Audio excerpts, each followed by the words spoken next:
Well, I was actually referred by the courts to DACA, which I'm now very grateful for because if I had continued the course I was on, I can't guarantee there's definitely less likely chance I would have had such a healthy pregnancy up until now. Um, I, when I first got to DACA, I was actually very open and willing to um, receive the help, so it made it a lot easier, and it's made it a lot easier for me now. But the OATS program definitely was a huge assistance in that. Being that I'm an opiate addict, it's harder to just stop an addiction like that, or it's hard to stop any addiction really, but when your body becomes dependent on opiates, I believe it's a high risk factor, especially when you're pregnant, for the baby, for someone to come off of opiates. And that's where the OATS program came in and kind of definitely helped me a lot with that. Have you ever tried to stop on your own without help before? Absolutely. It causes a lot more shame, I think, when you try something like that and you're not successful at it, because it created thoughts, oh, I'm not strong enough, I'm not strong-willed enough. But it's a lot harder when you don't have support and you're not given the tools needed in order to recover. There are things that DACO has taught me here to use in order to continue and maintain sobriety that have helped me massively. Okay. So you've been in the program, you're pregnant now. Yes. Right? Mm-hmm. And so tell us a little bit about your experience with the obstetrics care, the care you're getting from the nurses and the doctors. Well, I have prenatals here as well as at another clinic, Genesis. There are programs that DACO has here in the facility that also helps with transporting us so that we can make it to all our appointments, helps us make our appointments. Basically, they've covered all aspects of helping us maintain, if we're willing and going to put in our effort to it, to help us carry out a healthy pregnancy. I see Dr. Fields here at least once a month, and he basically just, checks up that everything's going all right at the other clinic that I go to twice a month. Make sure that, if I'm dosing, my doses are correct, that I'm comfortable, that everything's okay. Well, you look really lovely today. How are you feeling being pregnant and going through the methadone program? Well, like I said, if it wasn't for the OATS program, I don't think I would have successfully had such a healthy pregnancy thus far. I feel fine. I mean, I feel a lot better than I would if I hadn't come this path, I'm sure. It's something in knowing that it gives you like a peace of mind to know that you can have a healthy pregnancy and that there's something out there to assist you with it, and that they're so willing. I don't know the exact word to use, but that they're just consistently there to help. So you've been in are you also in some outpatient counseling programs here at DACA? Oh, I'm an inpatient. Oh, you're an inpatient. Yes. Okay. So I've been fortunate enough to receive a lot of help.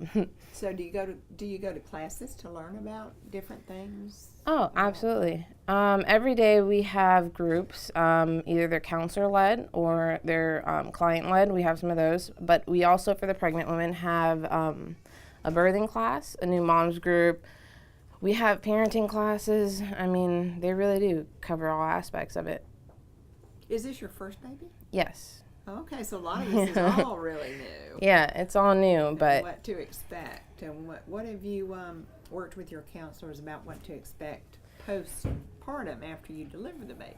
Well, they've kind of helped me prepare, in the parenting classes. They help you prepare for, a healthy way of raising a child, what to expect with a newborn baby, I guess sleepless nights and stuff like that.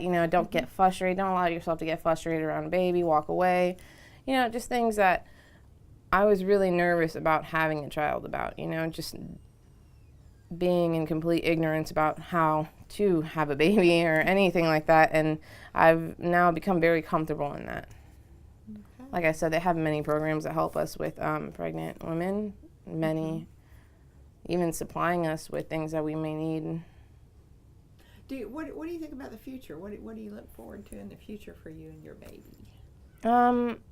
Basically a healthy lifestyle, maybe a productive member of society type of lifestyle. You know, I'm actually very hopeful, and it's a realistic thing for me to now picture having a child in a healthy environment without, you know, the drug lifestyle and the people that it may bring around, you know.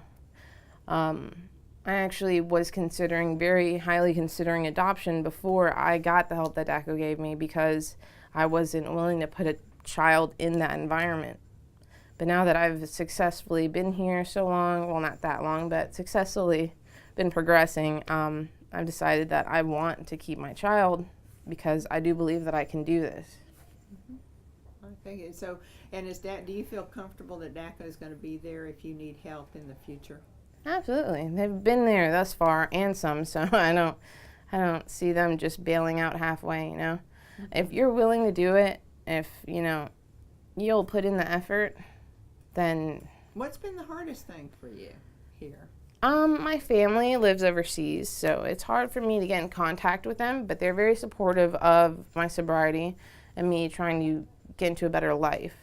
But that's, you know, just the support outside of DACO, you know, support of people that I know from, you know, my personal life and stuff like that. But is there anything else that I haven't asked you about that you'd like to tell people about your experiences? Just that if you really want a different life, and if you really are willing and open, DACO will meet you halfway. You know, you just gotta want it, and if you do, they will help you with the rest. Great, Catherine. Oh, she's not in here. Is there anything that maybe we haven't covered you think is pertinent? You've been listening.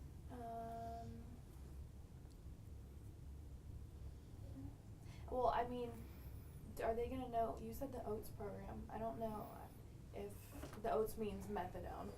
If they'll catch on to that. I don't know if you want to explain that.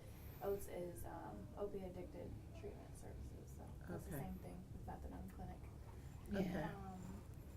We can do that as graphics at OATS, because we talk about medication assisted therapy services, which is MATS, which is what Mary Lynn is. So there's a lot of acronyms, but I think we can explain that. We don't need to have her explain that.